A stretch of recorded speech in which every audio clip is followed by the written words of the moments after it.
We're talking exclusive access to a stockpile of Soviet bloc non-standard weapons and ammo. That's gonna win this deal for us. He's on a terrorist watch list. Whatever, people end up on that list for bringing scissors onto an airplane. That's not why he's on the list. Look, the Pentagon wants 100 million rounds of AK-47 ammo in the middle of a worldwide shortage. Where do you think they think that's gonna come from? A bunch of shady motherfuckers like that guy. This is the job. To do business with the people and places the US government can't do business with directly. It's as simple as that. It's a little bit of greed gets in the way of good decision making because, oh my God, this is really easy and we could do this, and what if we grow and get a contract of that size and how will we fill it? And really, it's kind of the story of the rise and fall of two young guys that were in over their heads and probably got a little bit greedy.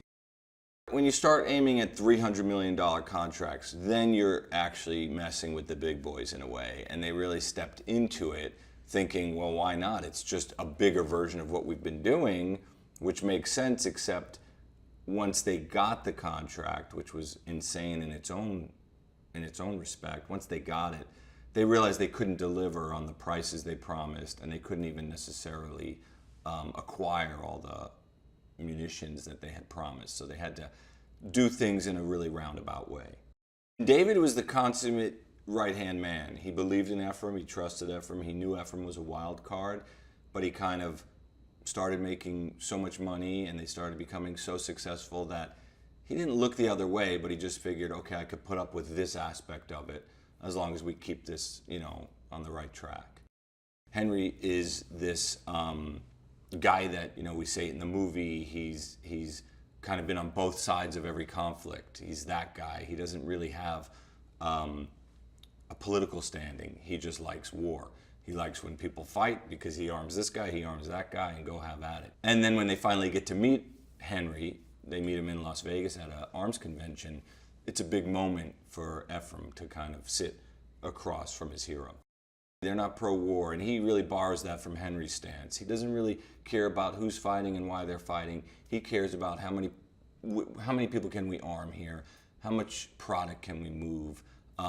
So really war is an economy, and war is an opportunity to them. And it's a true thing, as much as we all talk about soldiers and heroes, and that really is the most important aspect of the U.S. military. There is an underbelly to it where a lot of people make a lot of money. And these are two guys that tried to get in on that. Is this safe, driving to Baghdad? Yes, very safe. 50-50. 50-50 what, like 50% we live, 50% we die? Yes, that's why we drive through night. It's much safer. How much safer? 50-50. I think Miles is a world-class actor, and he's really young, so it's weird to say that about a guy who's only done a few movies, and he's 27 years old, but he's naturally gifted. It's almost as if he doesn't have to try. I've never really seen it before. I know a lot of actors who are amazing, and I see them work at it, and Miles doesn't really do the work, and it's not negative. It just kind of comes to him, and it's kind of amazing to watch, and we're lucky to have him in the movie. We really filmed the movie, as you guys know, all over the world. We were in Jordan, we were in Morocco, we were in Romania, Miami, Vegas, a little bit in LA. So this movie, I really wanted to have a big scope of guys who are international arms dealers. Hello? Hey, Hey, babe. did I wake you? No, I'm just at the hotel. We're about to have some breakfast. Listen, I get why you're doing this. It's just the lying that kills me. I need you to know that you can tell me anything, David. David? Yeah, I gotta call you right back. Is everything okay? Yeah, everything's fine. Okay, I love you, bye.